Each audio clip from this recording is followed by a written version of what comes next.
Hello friends, तो कैसे हैं आप लोग। आशा करता हूँ आप सभी अच्छे होंगे। आज का इस वीडियो में आपको एक बहुत ही बेहतरीन वैकेंसी के बारे में बताने जा रहा हूँ जो कि हवलदार के पद पे निकली हुई है। और टोटल पद की बात करें तो करीब करीब 4,000 के आसपास पद हैं और योग्यता केवल 10वीं पास मांगी गई है। तो इस वीडियो में मैं आपको पूरी डिटेल्स बताऊँगा कि अप्लाई कैसे करना है, ठीक है, अप्लीकेशन फ़ी कितना है और लास्ट डेट कब है अप्लाई करने का, साथ में आपको इस पोस्ट पे कौन सा काम करना पड़ेगा, ठीक है, और साथ ही साथ इसका एग्ज़ाम का सिलेबस क्या है, इसका सिलेक्शन प्रोसेस क्या है, इस सब के बारे में आपको बताऊंगा। तो प्लीज़ इस वीडियो के लास्ट तक बने रहें। अगर आपका भी एक शौक़ है कि हम एक यूनिफॉर्म पहनकर देश की सेवा कर रही हैं, ठीक है, अगर आपका भी एक जज्बा है कि एक यूनिफॉर्म के साथ इस देश की सेवा करनी है, तो ये वीडियो आपके लिए है, ये जॉब आपके लिए है। इसीलिए इसकी पूरी डिटेल्स जानना आपके लिए बेहद ज़रूरी है, ठीक है। और पद भी काफ़ी अच्छा खासा है और सबसे बड़ी बात है कि योग्यता केवल 10वीं पास मांगी गई है, ठीक है।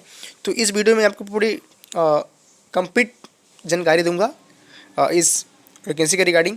तो चलिए शुरुआत करते हैं। मैं आपको इसका जो ऑफिशियल नोटिफिकेशन है उसी के साथ आपको बताता हूँ। और आपसे एक रिक्वेस्ट है कि अगर आप मेरे इस चैनल पर नए हैं तो प्लीज़ इस चैनल को सब्सक्राइब कर लें और साथ में बेल आइकन ज़रूर प्रेस करें, ताकि अगर आने वाली इम्पोर्टेंट जितनी भी वैकेंसी होती है वो सब मैं आप तक लेकर आता हूँ, ठीक है। तो चलिए दोस्तों, मैं आपको उस ऑफिशियल नोटिफिकेशन को के साथ आपको बताता हूँ।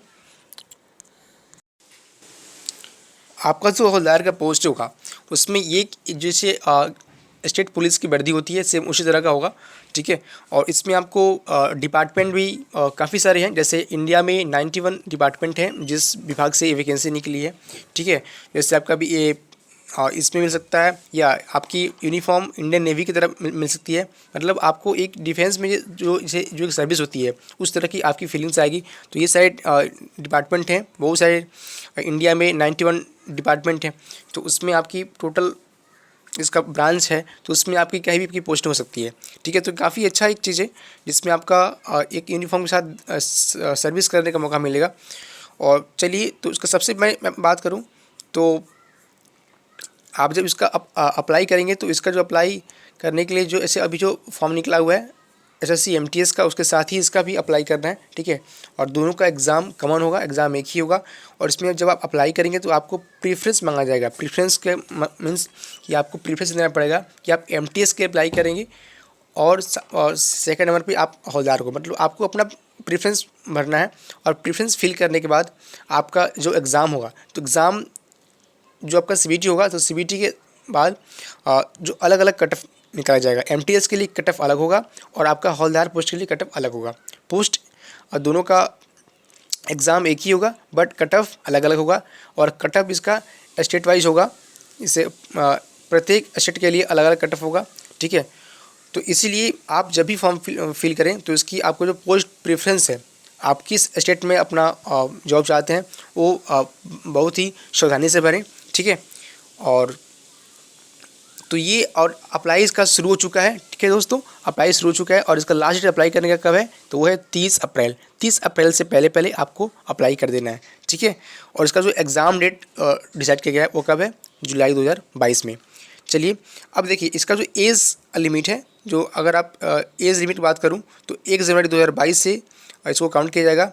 और मिनिमम एज वो इसमें 18 ईयर्स का है और मैक्सिमम एज मांगा गया है 25 से 27। देखिए इसमें दो कैटेगरी की एज आती है, एक होता है 18 से 25, एक होता है 18 से 27।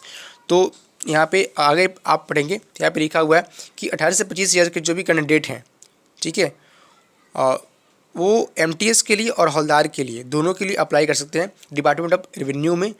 बट जिनका एज 18 टू 27 है, ठीक है, वो अप्लाई कर सकते हैं हवलदार के लिए। बट इसमें आपका जो डिपार्टमेंट है वो कुछ पोस्ट MTS के लिए है, तो इसमें भी आपको डिपार्टमेंट ऑफ रेवेन्यू में, और जिनका 18 से 25 है उनको department of central bureau narcotics में भी जॉब मिलेगी। तो काफ़ी अच्छी चीज़ है, इसमें आप अप्लाई ज़रूर करें। आगे मैं आपको बताता हूँ, आगे आपका जो एग्ज़ाम होगा, जैसे आपका जो CBT एग्ज़ाम होगा कंप्यूटर बेस्ड टेस्ट, उसमें आपकी 4 सेक्शन होंगे, general English, general reasoning, numerical aptitude और जनरल अवेयरनेस। जैसे आपके 25 मार्क्स के क्वेश्चन आएंगे। टोटल आपका 100 मार्क्स का एग्जाम होगा और टाइम रहेगा 90 मिनट, ठीक है। और इसमें नेगेटिव मार्किंग रहता है 1/4 आपकी नेगेटिव मार्किंग में रहेगी, आपको ध्यान रखना है, ठीक है। और ये दोनों के लिए मतलब अगर आप एमटीएस के लिए अप्लाई करेंगे तो उसका भी, और अगर आप अप्लाई करते हैं हवलदार के लिए, दोनों के लिए कॉमन एग्जाम है, एक ही एग्जाम होगा, एक ही पेपर होगा, जिसका मैंने सिलेबस आपको दिखाया, ठीक है। आगे बात करता हूँ। तो अगर आप CBT 1 क्वालिफाई करते हैं तो क्वालिफाई करने के बाद आपका एक डिस्क्रिप्टिव एग्ज़ाम होगा, जिसमें आपका शॉर्ट ऐसे और लेटर लिखने के लिए कहा जाएगा हिंदी और इंग्लिश में, और इसमें आप लिखेंगे, और जिसमें आपका ये 50 मार्क्स का एग्ज़ाम होता है और इसमें टाइम मिलता है 45 मिनट। अगर आप इस एग्ज़ाम को क्वालिफाई करते हैं, ये but only qualify in nature होता है, ठीक है। इसका मार्क्स आपका फाइनल मेरिट में नहीं ऐड होगा। तो उसके बाद अगर आप इसको क्वालिफाई करते हैं तो उसके बाद इसकी फाइनल मेरिट बनती है एमटीएस के लिए। अगर आप उस मेरिट में आपका नाम आता है तो आप उसके लिए सिलेक्ट होते हैं और आप फाइनली इस पोस्ट को ज्वाइन करते हैं। बट सेम ऐसा प्रोसेस हवलदार का है, बट हवलदार में आपको इसके अलावा आपको फिजिकल मतलब पीएमटी और पीएफटी दोनों क्वालिफाई करना पड़ेगा, क्योंकि ये एक तरह से डिफेंस लाइक जॉब है। तो इसीलिए आपको पीएमटी और पीएफटी से उन सारे प्रोसेस से होकर गुजरना पड़ेगा। तो आइए बात कर लेते हैं कि जो आपका हवलदार के लिए जो पीएमटी और पीएफटी होने वाला है वो कैसा होगा, उसकी क्या क्या एलिजिबिलिटी क्राइटेरिया है, ठीक है। तो आपका मैं बात करूँ अगर मेल के लिए, तो मेल के लिए अगर आपने हवलदार पोस्ट के लिए अप्लाई करी है तो आपका हाइट जो है वो 157.5 सेंटीमीटर होना चाहिए, ठीक है। और चेस्ट आपका बिना फुलाए 76 सेंटीमीटर होना चाहिए, और मिनिमम एक्सपांसन 5 सेंटीमीटर होना चाहिए, ठीक है। अगर मैं बात करूँ फीमेल की, तो फीमेल की हाइट आपका 152 सेंटीमीटर होना चाहिए और वेट 48 kg, ठीक है। तो ये आपको ध्यान रखना है फीमेल के लिए भी। अगर मैं मेल की बात करूं तो मेल की हाइट मैंने आपको बता दी। उसके बाद आपका जो अगर ये तो था आपका पीएमटी मतलब फिजिकल मेजरमेंट टेस्ट। अगर आपने हाइट, वेट और चेस्ट आप इसमें आपका मेजर किया जाएगा, अगर आप उसको क्वालिफाई कर लेते हैं देन आपका होता है फिजिकल एफिशिएंसी टेस्ट, जिसको हम बोलते हैं पीईटी। इसमें आपको चलने के लिए कहा जाएगा, मतलब मेल के लिए 1600 मीटर आपको वॉकिंग करना है 15 मिनट में, ठीक है। और साइकिलिंग करना है, मेल के लिए साइकिलिंग करना है 8 किलोमीटर 30 मिनट में। वहीं लड़कियों के लिए, फीमेल के लिए 1 किलोमीटर वॉकिंग करना है 20 मिनट में, और साथ ही साथ जो गर्ल हैं उनके लिए साइकिलिंग करना है 3 किलोमीटर 25 मिनट में, ठीक है। तो ये आपका फिजिकल एफिशिएंट पीईटी टेस्ट है, जो आपको हर हाल में क्वालिफाई करना ही पड़ेगा अगर आप हवलदार पोस्ट के लिए सेलेक्ट होना चाहते हैं तो, ठीक है। तो ये अलग अलग क्राइटेरिया है मेल और फीमेल के लिए, इसको आप दे सकते हैं। ये बहुत इजी होता है, इतना कोई टफ नहीं होता, आप इजीली इसको कर लेंगे, ठीक है। उसके बाद अगर आप इसको क्वालिफाई करते हैं तो आपका नाम फाइनल मेरिट लिस्ट पे अगर आता है तो आप फाइनली इस पोस्ट को ज्वाइन करते हैं, ठीक है। तो ये हवलदार की पूरा सिलेक्शन प्रोसीजर है, जो कि सबसे पहले आपका तो सीबीटी होगा, उसके बाद आपका डिस्क्रिप्टिव होगा, उसके बाद आपका पीएमटी होगा मतलब फिजिकल मेजरमेंट टेस्ट होगा, और उसके बाद आपका पीईटी होगा, ठीक है, फिजिकल एफिशिएंसी टेस्ट होगा। अगर आप फाइनली इन सारे टेस्ट को आप क्वालिफाई करते हैं, क्योंकि ये भी या चाहे वो पीएमटी हो चाहे पीईटी हो, दोनों क्वालिफाइंग नेचर है। इसका मार्क्स आपके फाइनल मेरिट में ऐड नहीं होगा। आपका फाइनल मेरिट बनता है केवल आपके रिटर्न से, सीबीटी है जो आपका जुलाई 2022 में होने वाला है। इसीलिए अगर आप फाइनली चाहते हैं कि हम एक यूनिफॉर्म वाला जॉब पाएँ और हवलदार पोस्ट को, और अगर आप चाहते हैं कि इस पोस्ट पर हम भी सिलेक्ट हों, तो अभी से अपना पढ़ना शुरू कर दीजिए और पूरी दिलो जान से इसके पीछे लग जाइए, क्योंकि एग्ज़ाम आपका जुलाई में होने वाला है, जो कि पहले से ही एसएससी ने इसका जो डेट है वो रिलीज़ कर दिया है, ठीक है।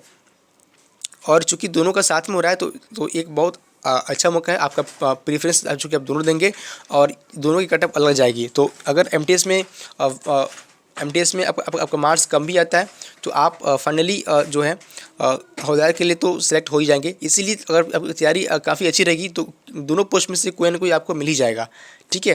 तो इसीलिए आपकी तैयारी ज़बरदस्त होनी चाहिए, क्योंकि कहा गया है कि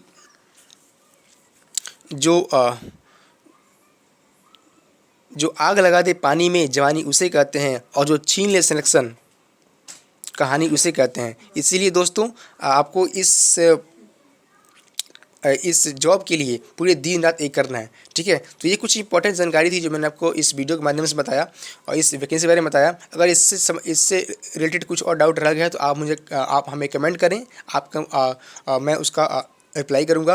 और साथ में इस ऐसा ही अवेलेबल नोटिफिकेशन मैं आप तक लेकर आता रहूँ और आता रहता हूँ। और प्लीज़, तो इसीलिए आपसे एक रिक्वेस्ट है कि आप इस चैनल को सब्सक्राइब जरूर कर लें और साथ में बेल आइकन जरूर प्रेस कर लें, ताकि जब भी मैं ऐसी कोई इंपॉर्टेंट वीडियो लाऊं वैकेंसी के रिगार्डिंग तो आप तक पहुंच सके।